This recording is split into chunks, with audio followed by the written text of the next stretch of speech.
ஒன்று கொரிந்தியர் புஸ்தகம் 15ஆம் அதிகாரம். 1 கொரிந்தியர் புஸ்தகம் 15ஆம் அதிகாரம்.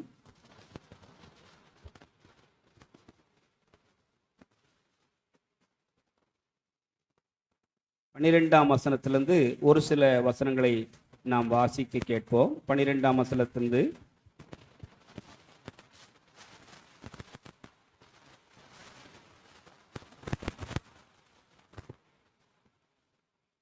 30ஆம் வசனம் ஒரு வாசிக்கலாமா? 1 கொரிந்தியர் புஸ்தகம் 15ஆம் அதிகாரம் 12ஆம் வசனத்திலிருந்து 30ஆம் வசனம் வரை நாம் கேட்கலாம். வாசிங்கம்மா.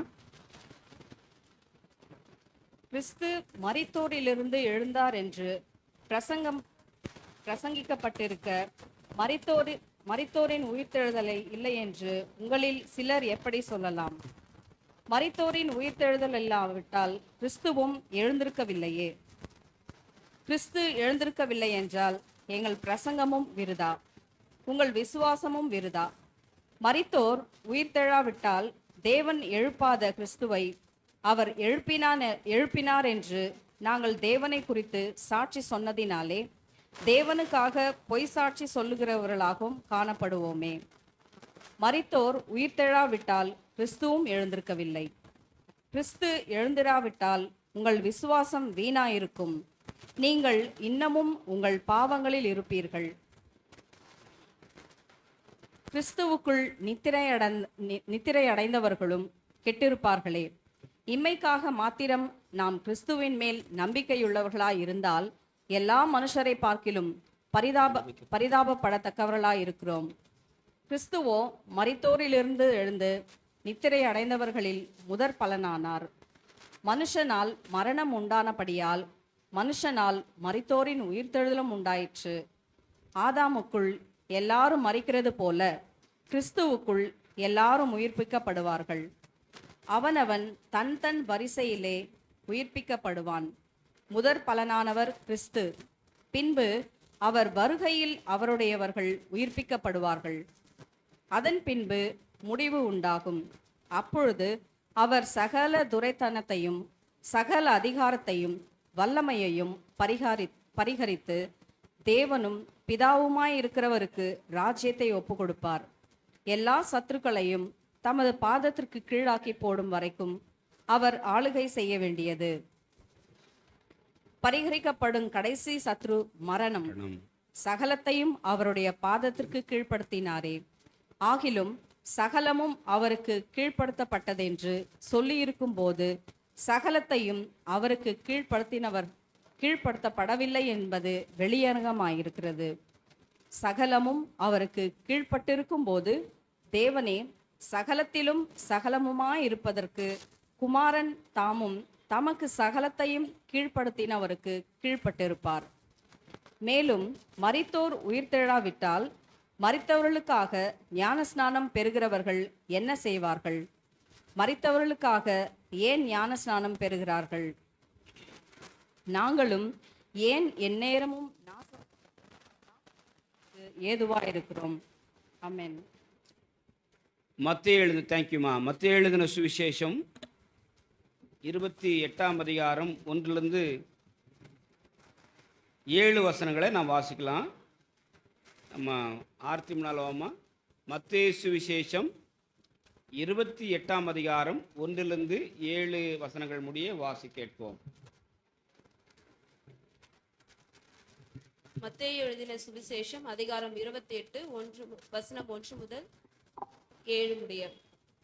ஓய்வு நாள் முடிந்து வாரத்தின் முதலாம் நாள் விடிந்து வருகையில் மகதலேனா மரியாளும் மற்ற மரியாளும் கல்லறையை பார்க்க வந்தார்கள்.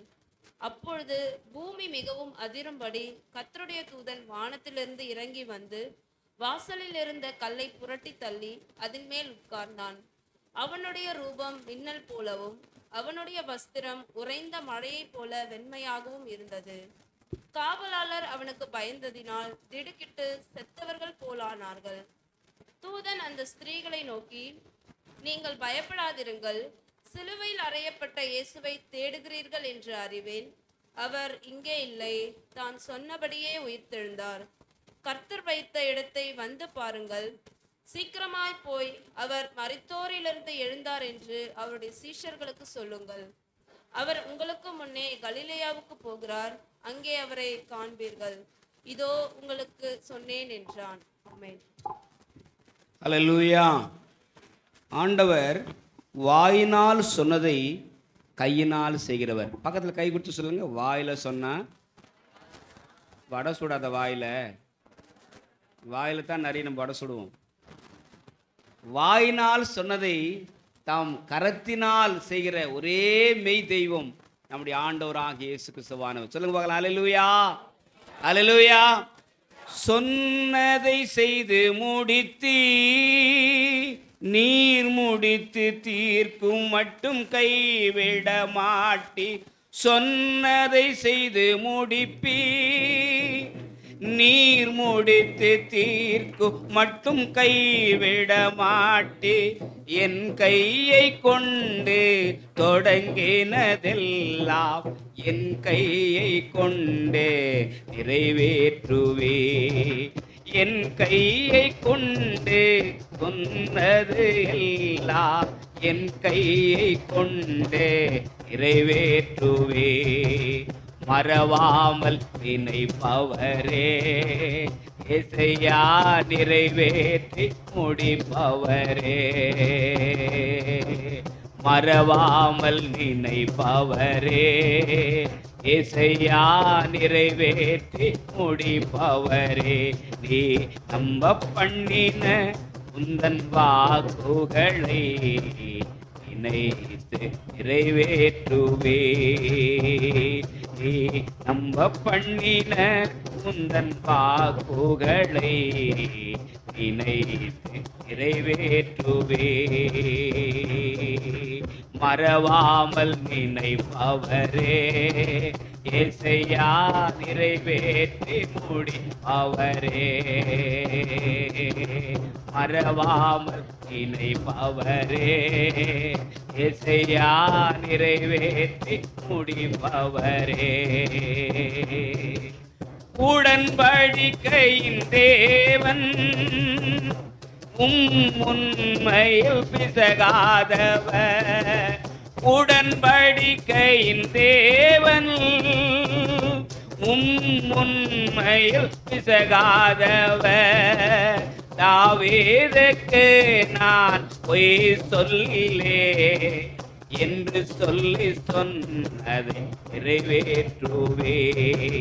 தாவீதுக்கு நான் பொய் சொல்லே என்று சொல்லி சொன்னதை நிறைவேற்றுவே. மறவாமல் நினைப்பவரே இசையா நிறைவேற்றி முடிப்பவரே. மறவாமல் நினைப்பவரே இசையா நிறைவேற்றி முடிப்பவரே. நீ நம்ப பண்ணின நன் வாக்குகளை நினைத்து நிறைவேற்றுவே. நீ நம்ப பண்ணின உந்தன் வாக்குகளை நினைத்து நிறைவேற்றுவே. மறவாமல் நினைப்பவரே இசையா நிறைவேற்றி முடிப்பவரே.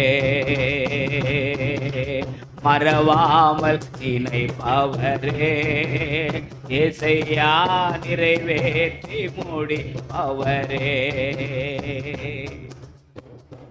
தாம் சொன்னபடியே அவர் உயிர்த்தெழுந்தார். கண்களை மூடி ஜெபம் பண்ணலாமா?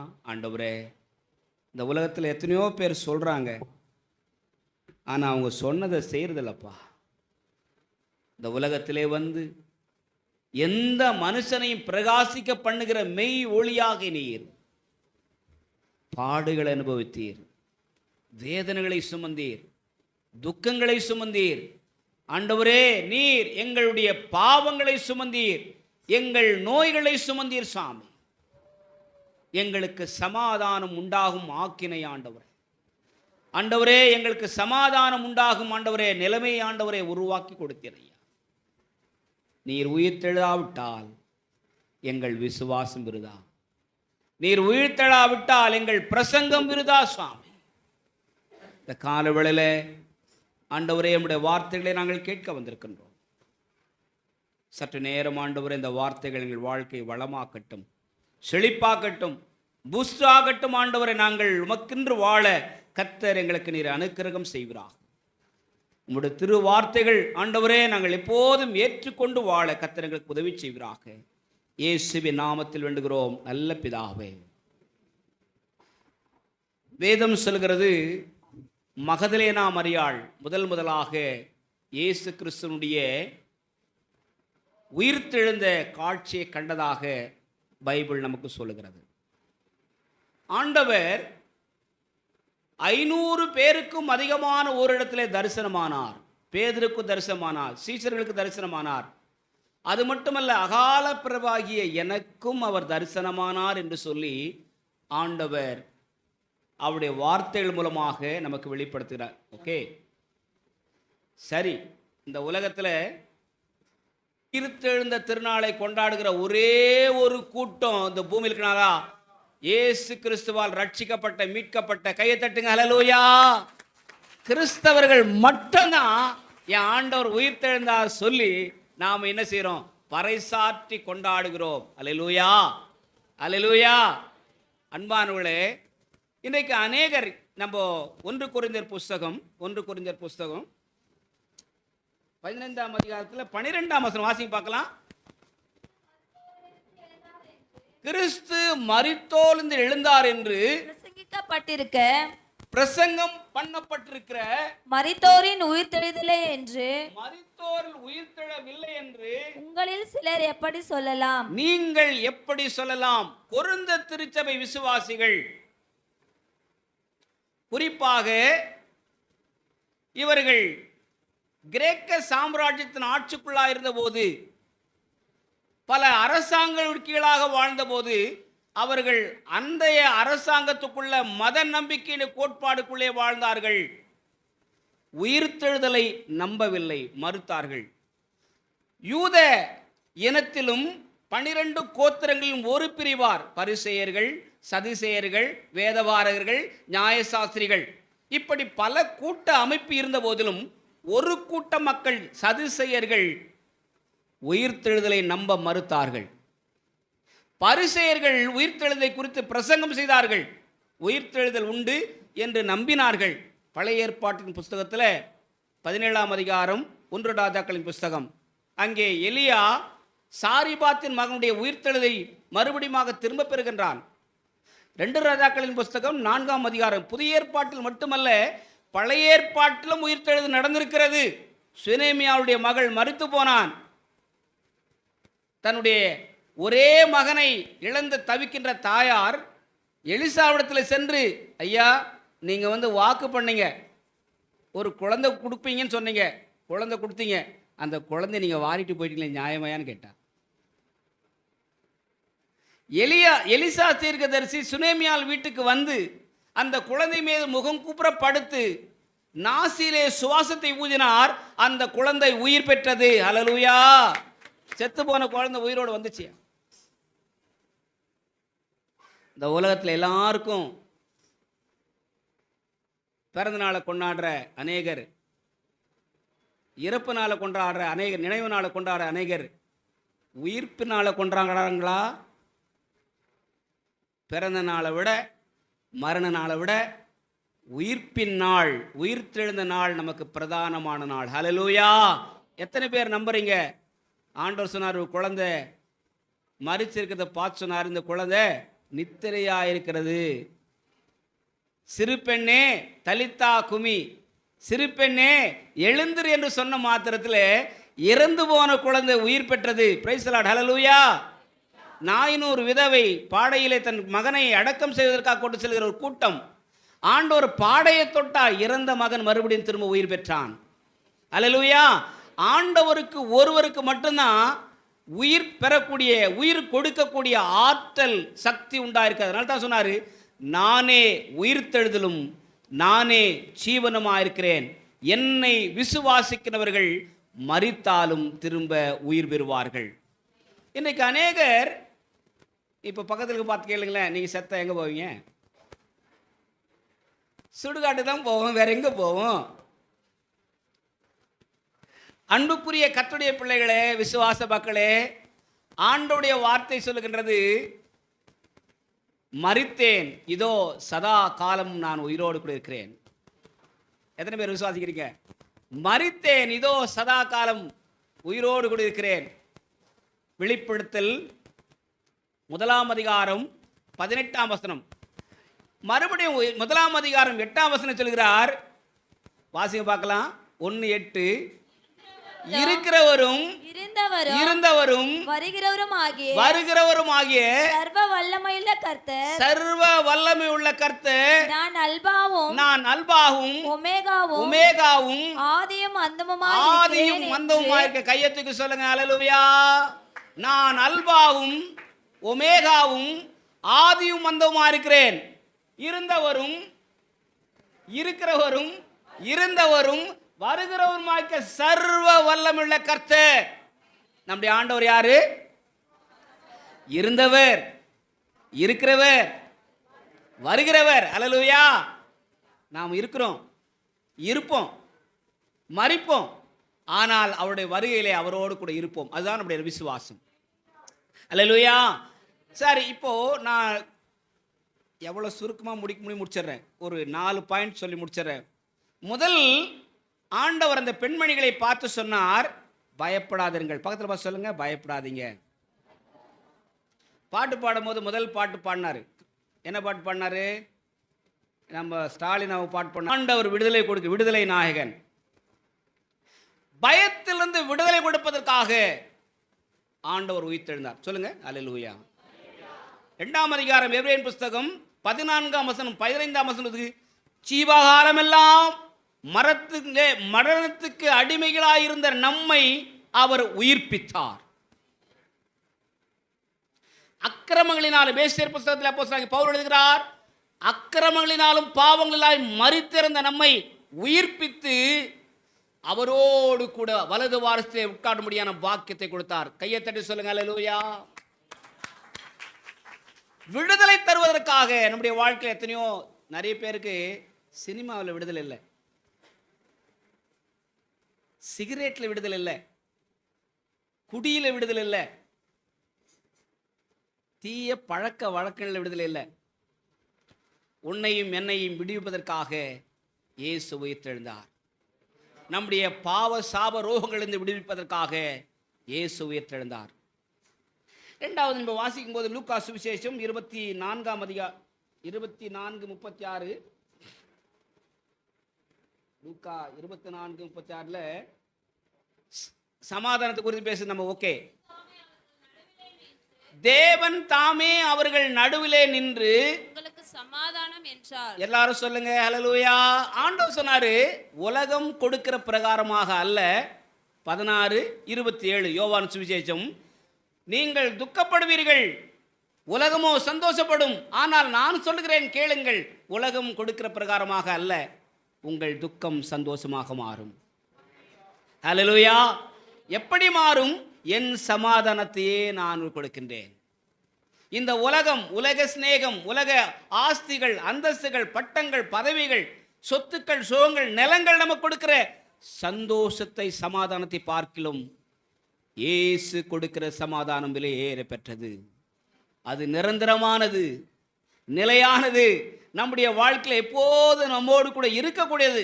இதனால தான் ஆண்டவர் சொன்னாரு, நான் உங்களை திக்கற்றவளாக விடேன், உலகத்தின் கடைசி பரியந்தம் நான் உங்களோடு கூட இருக்கிறேன்.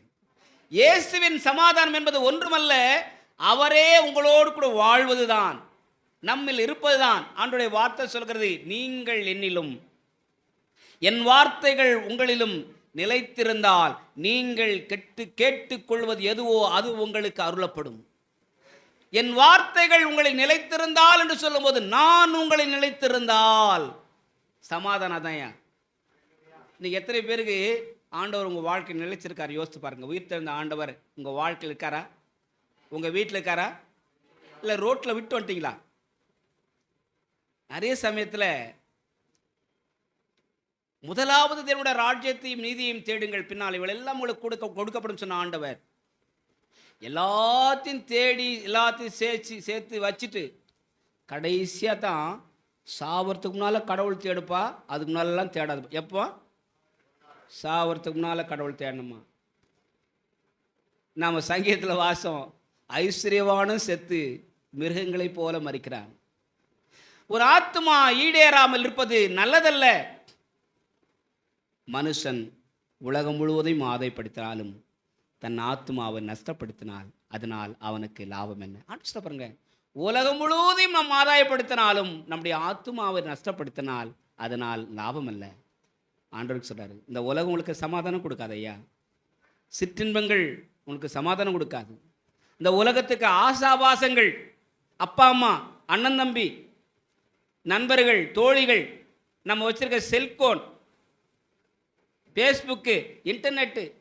சில பேரை பார்த்தா இஷ்டம் போல ஃபேஸ்புக்கில் விளையாடின்னு இருப்பாங்க, இஷ்டம் போல இன்ஸ்டாகிராமில் விளையாடின்னு இருப்பாங்க, இஷ்டம் போல வாட்ஸ்அப்பில் தேவையில்லாத மெசேஜ் எல்லாம். ஒரு நாளைக்கு 100-200 மெசேஜ் வருது. காலை வணக்கம் ஒன்று கேட்டானா, மாலை வணக்கம் ஒன்று கேட்டானா, இரவு வணக்கம் ஒன்று கேட்டானா. எவனோ ஒருத்தன் இந்த ஓப்பன் பண்ணிட்டான், யூடியூப் வாட்ஸ்அப் ஓப்பன் பண்ணிட்டான், உடனே அடிச்சு விடு. இதில் வேற ஃபார்வேர்டு மெசேஜ் தானாக யூகிக்க முடியாது. யாரோ ஒருத்தர் அனுப்பிச்சிருந்த அது உனக்கு தான் அனுப்பிச்சா வச்சுக்கோ, அது பரவாயில்ல, நான் ஒரு 10 பேருக்கு அனுப்புகிறேன். தேவையில்லாததுயா. நம்முடைய வாழ்க்கையில் முதலிடம் இயேசுவுக்கு. சொல்லுங்க அல்லேலூயா. என் வாழ்வின் முதன்மை இயேசுவுக்கு அல்லேலூயா. என் வாழ்வின் அர்த்தம் இயேசுவுக்கு அல்லேலூயா. என் வாழ்வின் தீர்மானம் இயேசுவுக்கு அல்லேலூயா. அர்ப்பணிக்கிற ஒரு வாழ்க்கை நமக்கு வேண்டும். அப்பொழுதுதான் தேவ சமாதானம் நம்முடைய வாழ்க்கையில் இருக்கும். உயிர்த்தெழுந்த ஆண்டவர் அந்த சாதாரணமான பெண்மணிகளை பார்த்து சொன்னார், நீங்கள் போங்கள், நான் உயிர்த்தெழுத சங்கதியை என் சீஷன்மார்களுக்கு சொல்லுங்கள்.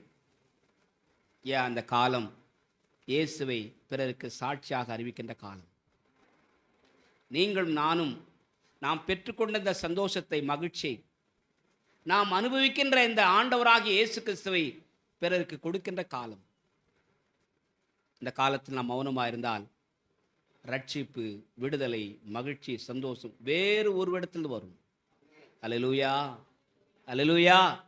ஆண்டவருக்காக நீங்கள் செயல்படும் நேரம், சிந்திக்கும் காலம், செயல்படும் நேரம், மௌனமாயிருக்காதே. சிந்திக்கும் காலம், செயல்படும் நேரம், மௌனமாயிருக்காதே. ஏசாமி நாங்கள் பார்த்துட்டோம், காட்சி கொடுத்தாரு, போதும், எங்கள் வீட்டுக்கு போகணும்னு சொல்ல. அவங்க என்ன பண்ணல? இந்த இயேசுவை வீட்டுக்கு கூட்டிகிட்டு போல போனாங்க. உயிர்த்தெழுந்த இயேசுவை சீஷன்மார்களுக்கு அறிவித்தார்கள். அல்லேலூயா. உயிர்த்தெழுந்த இயேசுவை தன் சகோதரர்களுக்கு அறிவித்தார்கள். இந்த உயிர்த்தெழுந்த இயேசுவை அநேகருக்கு அவர்கள் பிரசித்தம் பண்ணினார்கள். கிறிஸ்தவனே, கிறிஸ்தவளே, நீ ஆண்டவரை பிரசித்தம் பண்ணுகிறவளாக மாறிக்காயா? பெர்க்மான்ஸ் பாடுறார், ஊரெல்லாம் செல்வேன், பறைசாற்றுவேன், உம் நாமும் உயர்த்திடுவேன். எத்தனை பேர் சொல்ல முடியும்? நான் அந்த இயேசுவை பிறருக்கு சொல்லுவேன். என் வாழ்நாள் முழுவதும் சொல்வேன். நான் சாகும் வரை சொல்வேன். சொல்லவே மாட்டேன். நான் மூடி முழு பூசணிக்காயை சோத்தில் போட்டு மறைச்சிருவேன். இன்னைக்கு ஒரு தீர்மானம் எடுப்போம். ஆண்டவரே, சாதாரணமான எளிமையான அந்த சகோதரிமார்கள் உம்முடைய காட்சியை கண்ட மாத்திரத்திலே அவர்கள் சுவிசேஷத்தை அறிவிக்க, ஆண்டவரே, பிறருக்கு உம்முடைய வார்த்தைகளை அறிவிக்க சென்றார்களே சுவாமி. இறுதியாக கடைசியாக ஆண்டவர் மகதலேனா மரியாள், மார்த்தாள், சகோதரிமார்கள் சிலர் சென்று கல்லறிடத்திலே வருகிறார்கள். அங்கே அவர்களுக்கு காட்சியளித்த ஆண்டவர் அவர்களை பார்த்து விதமாக சொல்கின்றார். வாசிக்கின்றோம், ஒரு பகுதி கூட வாசிக்கலாம், அந்த வசனத்தை மட்டும் வாசிக்கலாம். மத்தேயு 28-29 4 வார்த்தைகளை சொன்னேன். கடைசியா சொல்றேன். ஆண்டவர் அவளை பார்த்து சொன்னார். என்ன சொன்னாங்க? 28 வாழ்க. மத்தேயு 28:9 மைக்கில் வாசிமா. இயேசு, எல்லாரும் பைபிள் தரங்க. இயேசு தாமே அவர்களுக்கு எதிர்பட்டு வாழ்க என்றார். வாழ்க என்றார். எத்தனை பேர் வாழ்த்த மனசோடு வந்திருக்கீங்க? அவங்க என்னை விருந்து கூப்பிட்டாங்க, அதனால ஒரு கிஃப்ட் வாங்கி வந்து கொடுத்துட்டு போகலான்னு வந்துக்கிறேன். கூப்பிட்டாங்களே அதுக்காக வந்துக்கிறேன். சில பேர் அவங்க கொடுத்துட்டாங்க, மறுபடியும் கொடுக்கலன்னா மறுபடியும் என்னை எங்கேயும் பார்த்தா என்ன நினைப்பாங்களே, அதுக்காக வந்திருக்கிறோமா? எத்தனை பேர் சொல்கிறீங்க? ஆண்டவருடைய வாழ்த்து இன்றைக்கு உங்களுக்கு உண்டாயிருக்கிறது. ஈஸ்டர் வாழ்த்து. அருமையான மக்களே, கர்த்தருடைய பிள்ளைகளே, ஆண்டவர் அவர்களுக்கு தாமே வெளிப்பட்டு வாழ்க என்று சொல்லி அவர்களை வாழ்த்தினார். என்ன ஒரு அற்புதமான உயிர்த்தெழுதல் பாருங்கள். பக்கத்தில் பாருங்க, சொல்லுங்க, வாழ்த்துங்களேன். வாழ்த்த மனசு இருக்கா பாருங்களேன் உங்களுக்கு? இல்லையே. இப்போ கூட இன்னும் உருன்னு உக்காந்துருப்போம். அது ஏன் தான் அப்படி உட்காரன்னு தெரியல எனக்கு வாழ்த்த வயசுலன்னு வேற சொல்லிப்போம். மனசுக்கு தான் முதல்ல, வயசு இருக்குதா இல்லையா? வாழ்த்துங்க. எப்போ யாரை பார்த்தாலும் நாம் வாழ்த்த கற்றுக்கொள்ள ஆண்டவருடைய வார்த்தை நமக்கு வெளிப்படுத்துகின்றது. நேற்று ஆற்று பேசிகிட்டு இருக்கும்போதே நான் பக்கத்துலேயே நின்றுட்டு இருக்கேன். 2 பேர் நம்ம கூட்டத்தை சேர்ந்தவங்கள என்னை பார்த்தும் பார்க்காம போயிட்டாங்க. ஒரு வார்த்தை கூட பேசலை. அது எனக்கு ரொம்ப வருத்தமாக இருந்து. எத்தனை பேர் நம்ம சர்ச்சில் அப்படி உட்காந்துருக்கீங்க? இப்போ நீங்கள் யாரும் இல்லை. நான் பார்த்தும் பார்க்காம போவேன். இது மோசமான ஜென்மையா? நல்ல மனிதர்களாக வாழ வேண்டுமானால் புன்முகத்தோடு கூட பிறைய வாழ்த்த பழகிக்கொள்ளுங்கள். நீங்கள் ஒரு கிராமத்துக்கு போகும்போது அந்த கிராமத்தை வாழ்த்துங்கள் என்று ஆண்டவர் சொன்னார். நீங்கள் ஒரு வீட்டுக்கு போகும்போது அந்த வீட்டை வாழ்த்துங்கள் என்று சொன்னார். ஆண்டவருடைய வார்த்தை சொல்கிறது, உன் ஆத்துமா வாழ்கிறது போல எல்லாவற்றிலும் வாழ்ந்து சுகமாயிரு. ஆண்டவர் சொன்னார், உன் வேதனை நீங்கி சுகமாயிரு. ஆண்டவர் சொன்னார், உன் சுக வாழ்வு சீக்கிரத்திலே துளிக்கும். எத்தனை பேர் நம்புறீங்க? கண்கள் மூடலாமா? ஆத்துமாவே கர்த்தரை ஸ்தோத்திரி, முழு உள்ளமே பரிசுத்த நாமத்தை ஸ்தோத்திரி. என் ஆத்துமாவே கர்த்தரை ஸ்தோத்திரி, கர்த்தர் செய்த சகல உபகாரங்களையும் மறவாதே. ஆமென். நம்முடைய ஆண்டவராகிய இயேசு கிறிஸ்துவின் கிருபையும் பிதாவாகிய தேவனுடைய அன்பும் தூய ஆவி அருளும் சமாதானமும் வாழ்த்துக்களும் ஆசீர்வாதங்களும் நாம் அனைவரோடும் இன்றைக்கும் வரத்தடைப்பட்டதான பரிசுத்தவான்கள் அனைவரோடு கூட இன்றும் என்றும் சதா காலத்தில் நிலைத்திருப்பதாக. ஆமென். தேவ ஆசீர்வாதத்தோடு அடியாரே அனுப்பு வார்த்தை அப்பத்தாலே போஷித்து வாழப்பியோ